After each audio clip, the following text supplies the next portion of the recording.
Astaghfirullah Rabbal baraya. Astaghfirullah minal khotoya. Rabbi zidni ilma nafi'a wa wafiqni amalan mabula.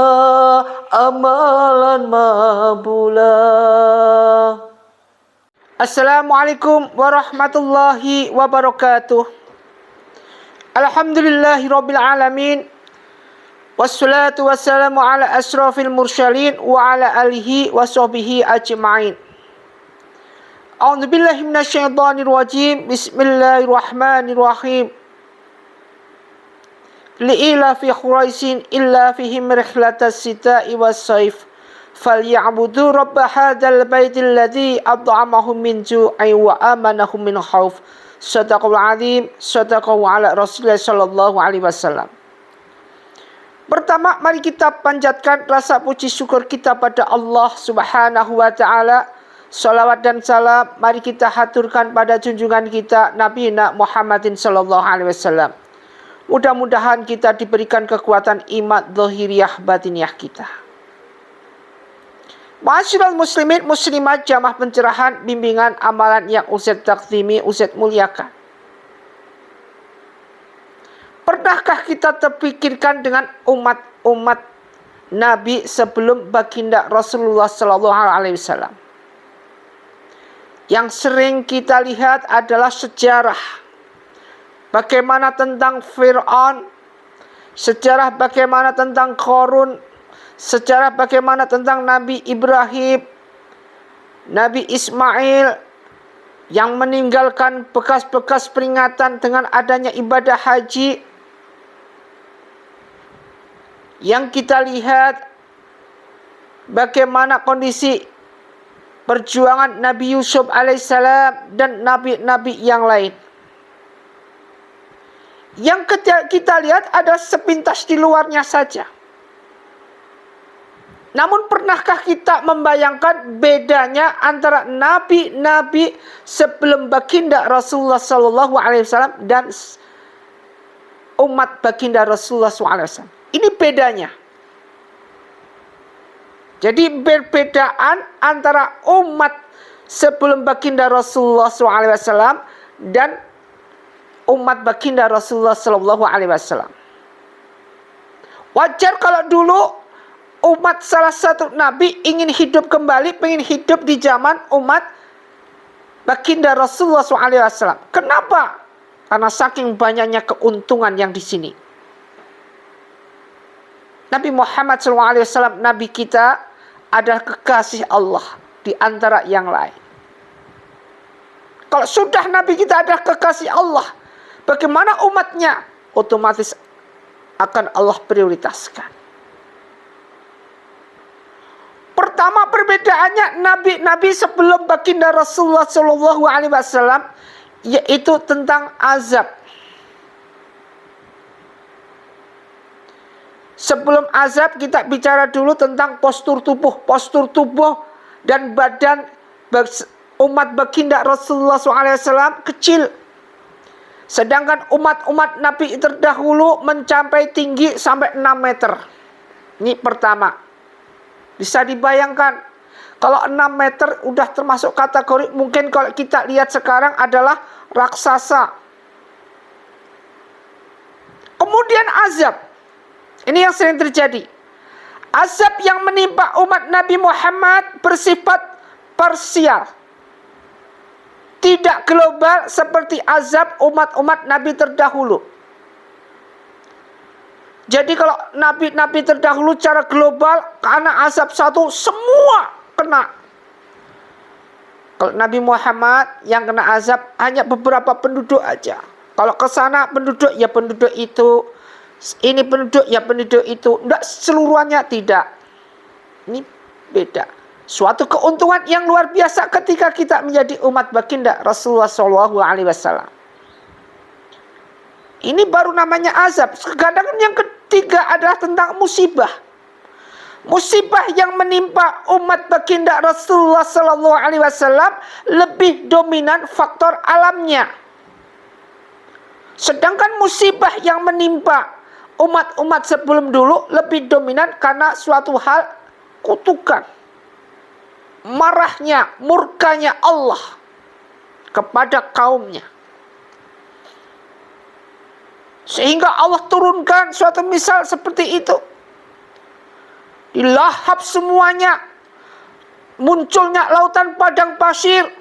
Semua kita dengarkan, semua sudah diceritakan di dalam firman Al-Quran. Jelas itu bagaimana Qarun ditenggelamkan dengan kemewahannya, ditelan bumi sampai nanti kiamat ini muter terus. Ditelan bumi. Kemudian kesempatan bertaubat. Ya ayyuhalladzina amanu tubu illallah taubatan nasuha. Asa rabbukum ayyukaffaru ankum sayiatikum. Sampai Allah mengampuni dosa-dosanya dari segala kesalahan-kesalahan itu, dibukalah pintu taubat. Kalau umat Nabi Muhammad diberikan kesempatan untuk bertobat hingga kiamat. Kiamat di sini adalah kiamat, yaitu kiamat sughra, matinya seseorang.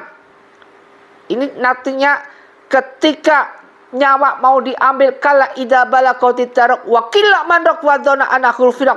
Nyawa sudah di kerongkongan sini, ini masih diberikan kesempatan untuk bertaubat.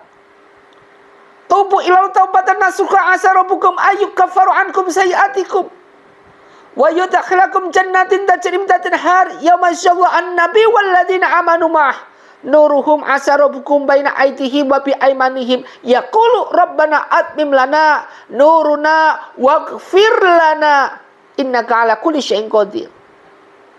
Ini perbedaan daripada kesempatan untuk bertaubat. Masih diberi kesempatan taubat sampai akhir hayat, sampai kiamat sughra, yaitu matinya seorang.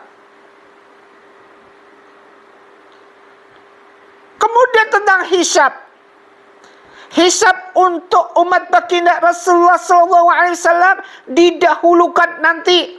Jadi kita nanti hisabnya didahulukan dan diberi kesederhanaan. Diberikan suatu kesederhanaan. Suatu hal yang luar biasa. Sebagaimana Allah mencintai hamba-hamba umat Muhammad. Kita itu dicintai Allah. Cuma kita yang tidak bisa cinta pada Allah. Makanya katakanlah wahai Muhammad, in kuntum tuhibbunallah, jika mereka semua mencintai Allah, fattabi'uni, ikutilah aku baginda Rasulullah SAW, yuhibbukumullah, sampai Allah mencintai kita semua. Wa yaghfir lakum, dan mengampuni kita semua dzunubakum, dengan kesalahan-kesalahan dan dosa-dosa kita. Wallahu ghafurur rahim, dan sungguhnya Allah itu Maha Pengampun juga Maha Penyayang. Saking sayangnya hamba Allah ini, saking disayangnya hamba Allah ini oleh Allah Subhanahu wa taala. Kemudian tentang syariat, umat Nabi Muhammad disyariatkan untuk berjihad melawan orang-orang musyrik dan orang-orang yang membangkang, amar ma'ruf nahi mungkar, dan saling menasihati dalam kebaikan. Illalladzina amanu wa amilus solihati wa tawassau bil haqqi wa tawassau bis sabr. Peluang besar umat baginda Nabi Muhammadin SAW untuk mendapatkan rahmat hidayah. Dilipat-lipatkannya segala rahmat dan hidayah oleh Allah Subhanahu wa taala. Buktinya apa? Buktinya innallaha wal malaikatahu yusholluna 'alan nabi ya ayyuhalladzina amanu shollu 'alaihi wasallimu taslima. Buktinya dengan bersolawat. Ketika kita bersolawat sekali saja pada baginda Rasulullah SAW, cuma sekali, maka Allah akan berikan 10 kali sholat pada orang yang mengucapkan tadi, si fulan tadi. Tidak hanya itu saja, Allah akan berikan 10 kebaikan, tidak hanya itu saja, Allah akan tangguhkan, akan cabut, yaitu 10 dosa, 10 kesalahan. Ini 1 kali sholawat. Coba kalau dibayangkan kalau setiap hari kita 1000 sholawat kita amalkan. Di dalam setiap hari, setiap sujud kita, setiap segalanya. Di dalam sholat kita. Illal ladzina amanu wa amilus sholihati wa tawassaw bil haqqi wa tawassaw bis sabr. Di dalam kesabaran kita senantiasa menumbuhkan sifat-sifat akidah yang bagus di hadapan Allah. Apakah ini tidak menambah daripada pahala-pahala kita? Apakah ini bukan bukti daripada Allah sangat cinta dan sayang kepada kita? Ini bukti. Artinya peluang kita menjadi umat Muhammad ini, peluang masuk surga ini besar. Peluang untuk menduduki surga ini besar. Sampai ada beberapa pertanyaan yang ini, pertanyaan ini diberikan kepada kekasih Allah. Dari Allah tanya kepada Rasulullah. Semua pertanyaan bisa dijawab oleh baginda Rasulullah, kecuali 1 pertanyaan. Allah tanya pada Muhammad, wahai Muhammad, kuciptakan bumi untuk siapa? Bumi ini milik siapa? Jawaban Muhammad, Nabi kita adalah, bumi ini milikmu ya Allah. Wahai Muhammad, langit ini milik siapa? Langit ini milikmu ya Allah. Wahai Muhammad, semua yang kau ciptakan di sini milik siapa? Semua yang kau ciptakan di dunia ini milikmu ya Allah. Kemudian pertanyaannya yang tidak bisa dijawab oleh baginda Rasulullah. Rasulullah dalam keadaan sujud. Wahai Muhammad, aku ini milik siapa? Baginda Rasulullah tidak bisa menjawab. Ketika baginda Rasulullah tidak bisa menjawab, kemudian Allah